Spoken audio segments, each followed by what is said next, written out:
turma boa do canal Ave Mais, um grande abraço, muito bom dia para você ligado aqui no canal 2 da plataforma Atenção Vascaínos. Estamos chegando aqui para o Acorda Vascaíno todo dia de manhã, de domingo a domingo, em nome da NIT Quantic.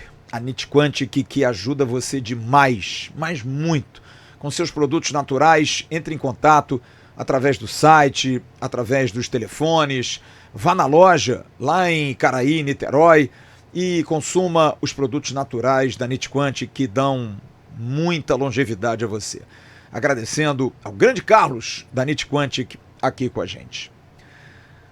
O Vasco se blindou.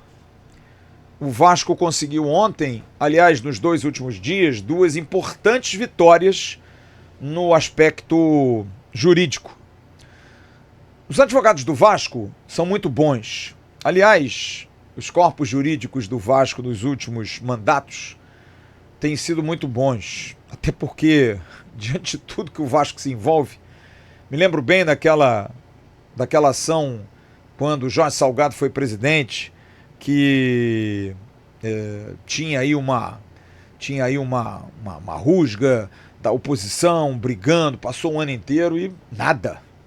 Salgado passou 3 anos, a coisa não aconteceu, os advogados eram fortes aí no âmbito do TJ, enfim, das instâncias jurídicas possíveis e imagináveis.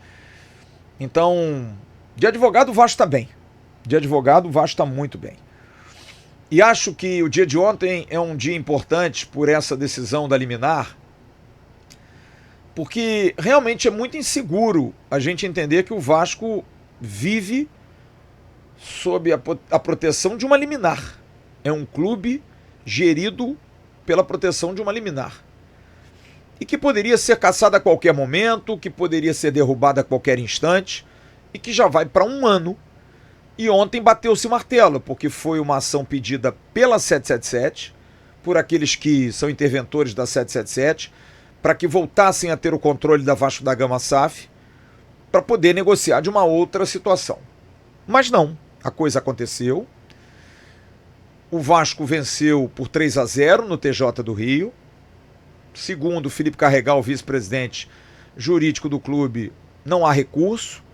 O Vasco se respalda.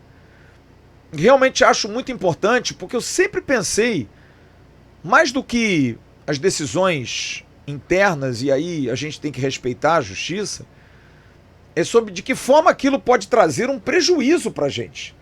Um prejuízo para o Vasco. Como é que a gente pode se livrar dessas questões?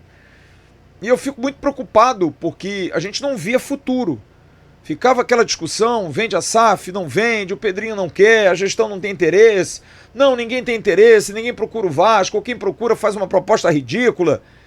Eu sempre via pelo lado da insegurança.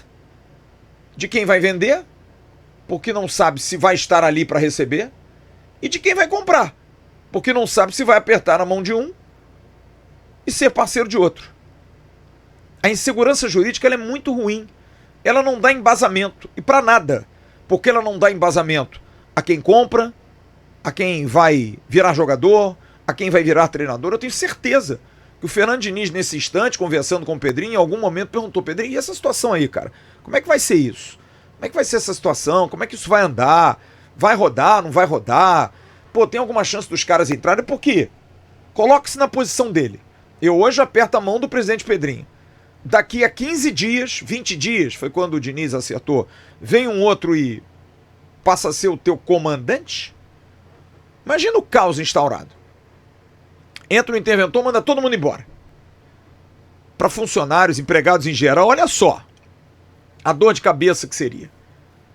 Mas se tivesse que acontecer, aconteceria, a justiça daria ganho de causa. Mas o resultado traz uma segurança que eu espero que embase uma negociação mais direta e mais forte, porque o Vasco precisa de um investidor, o Vasco precisa de um parceiro, o Vasco precisa de alguém que injete grana.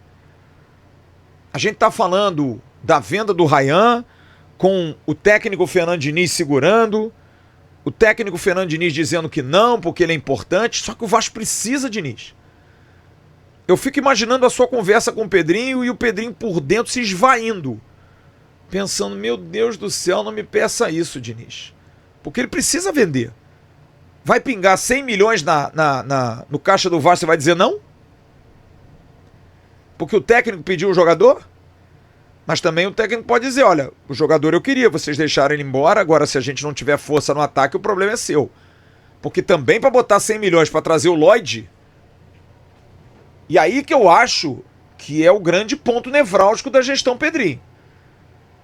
Porque você consegue uma vitória no Transferban, você consegue segurar a venda do Ryan, ok, mas se você não consegue segurar a venda do Ryan porque você precisa, mas você não consegue repor,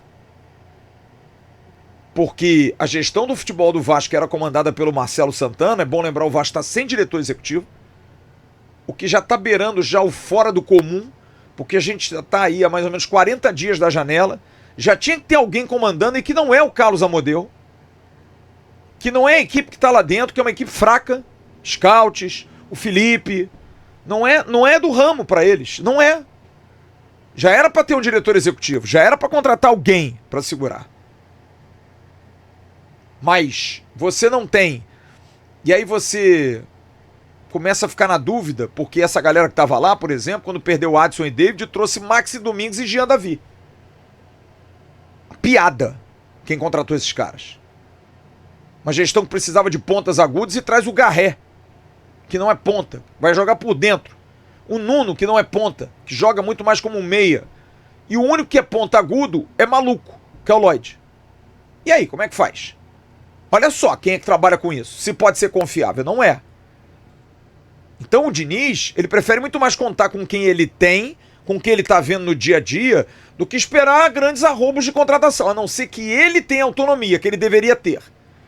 Porque ele também sabe, ele não é otário, ele tá lá no dia a dia vendo, mas vem cá, a gente não contratou um diretor executivo, eu quero sentar com o cara. Porque se ele senta com alguém que tá lá dentro, será que é confiável para dar o papo certo? Porque não tem dado a 2 janelas. Então, o Vasco juridicamente se calça, o Vasco juridicamente consegue ter respaldo, ok, acho muito importante isso. Você consegue juridicamente trabalhar, ter segurança de poder dizer às pessoas que o clube está estável, de que não vai ter nenhum interventor, que não vai ter nada, está tudo normal, ok. Você pode buscar investidor, só que você precisa resolver amanhã a conta de luz que você tem que pagar, a conta de gás que você tem que pagar. Você não pode pensar num investimento ou na viagem que você vai fazer no que vem a Disney. Você tem que pensar em pagar a luz, que você está sem dinheiro agora para pagar a luz. E aí, como é que faz? Como é que resolve isso? Essas questões são fundamentais. Fundamentais. O Vasco precisa entender que daqui a 40 dias, a vida dele no ano, e eu diria que a vida do presidente Pedrinho, vale. Por quê? O Vasco entrando em recuperação judicial não pode cair para a segunda divisão. Porque vai cair a receita abruptamente, o Vasco não vai ter condição de sustentar isso. E aí, amigo, aí é o pior. E o presidente Pedrinho sabe disso. Sabe que precisa pegar esse touro a unha, esse time precisa jogar. Ele está depositando no Fernando Diniz tudo aquilo que ele acredita como futebol. E o Diniz é bom, mas não é mágico. Se o jurídico dá respaldo, se o jurídico torna o clube mais saudável, se o jurídico torna o clube mais viável, se o jurídico dá ao clube a oportunidade de buscar um parceiro investidor, perfeito, o trabalho fica muito mais tranquilo. Porém, se quem vai usar o possível dinheiro de um investidor, ou se o possível dinheiro que entre sem penhora, porque o Vasco está blindado, vai ser dado na mão de quem não sabe fazer uso dele, aí é um absurdo. Acho que agora é urgente contratar um diretor, e não adianta vir com gente meia boca. Tem que ser gente grande que vai chegar para quem está lá dentro e dizer assim, quem manda nessa bagaça sou eu. Quem vai no mercado contratar sou eu. O que você acha? Vai pedir opinião. Mas não vai dizer, resolve para mim. Não, não vai. Precisa de alguém grande. Eu já falei, um nome para mim, claro, além do Rodrigo Caetano, que é um cara importante, eu traria o Vanderlei Luxemburgo para ser o diretor executivo. Nunca foi, mas não precisa. O cara do futebol, cara que conhece, águia, que tem paixão. Ontem divulgou aí na rede social, até achei muito assintomático. Um vídeo dele motivacional no jogo do Vasco em 2019, enfim, mostrando que quer trabalhar. Porque quem tá no futebol e sai, sente falta. Ele tem lá os negócios dele lá em Tocantins, televisão e tudo mais, ele gosta de futebol.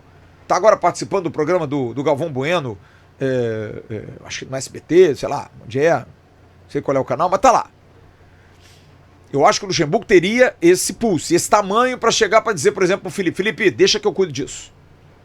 Deixa que eu resolvo isso. Dá uma análise desse jogador aí pra ver o que você acha. Eu quero a tua opinião, mas quem vai resolver sou eu. Precisa de um cara desse tamanho. A saber que se quem tá lá dentro vai querer um cara desse tamanho. Então, se o jurídico dá esse respaldo, se o jurídico dá esse caminho, que agora o Vasco, que não vai vender o Ryan, porque o Fernando Diniz pediu não vender, o que eu acho difícil, que busca alternativas para dar ao Fernando Diniz jogadores para jogar ao lado do Ryan. Ou então, se for vender o Ryan, que deixe alguém competente contratar, para não gastar de novo quase 50 milhões com um monte de jogador, como foi a janela de agora. Quase 50 milhões em jogadores que não, tirando o Nuno, os outros, o Garré, vamos lá. O problema é que o Vasco não tem mais o vamos lá, o Vasco precisa ser agora, resolveu, bacana. Então, importantes vitórias que dão respaldo, mas que ainda abrem agora ainda mais a responsabilidade para quem está no departamento de futebol. A coisa está mais tranquila do que nunca. O Vasco vende ou não vende o Ryan é muito importante saber, claro. Mas se não vender, buscar alternativas de um clube que não tem penhora, de um clube que não tem ação na justiça, de um clube que não tem conta bloqueada, tudo isso é importante. Porém, quem está lá dentro precisa ser competente para usar o dinheiro, seja da venda do Ryan, seja desse fluxo mais tranquilo, de uma maneira correta, porque senão não vai adiantar nada. Não vai adiantar absolutamente nada. Então agora, presidente Pedrinho, é buscar alguém no futebol competente, assim como o Fernando Diniz, para sentar do lado dele e resolver essa bagaça. Pense grande. Pensa grande. Como o senhor pensou no Fernando Diniz, pensa grande. A gente precisa de gente de peso. E é o próximo passo que tem que ser dado. Depois dessas boas vitórias na justiça, depois do transfer ban aliviado, apesar de que vem coisa aí do transfer ban, não tenho dúvida. O News Old Boys eu acho que vai vir, boca aberta para cima do Vasco. Mas, fora isso, as coisas precisam ser feitas de uma maneira correta, direita. E o futebol precisa entrar nos trilhos, porque o futebol está destoando de absolutamente tudo disso. Acho que administrativamente até as coisas estão sendo feitas bem. O jurídico funciona, a recuperação judicial, enfim, a coisa está andando. Difícil diante do clube, mas o futebol tem que dar resultado. E do jeito que a coisa está no futebol, vai andar não. Vai ser difícil andar. Tá bom? Em nome da NIT Quantic, estamos encerrando esse Acorda Vascaíno. Daqui a pouco tem um Bom Dia Gigante com o Emerson Rocha. Eu volto logo mais no canal. Atenção, vascaínos, a partir de 8h30 com o AV News.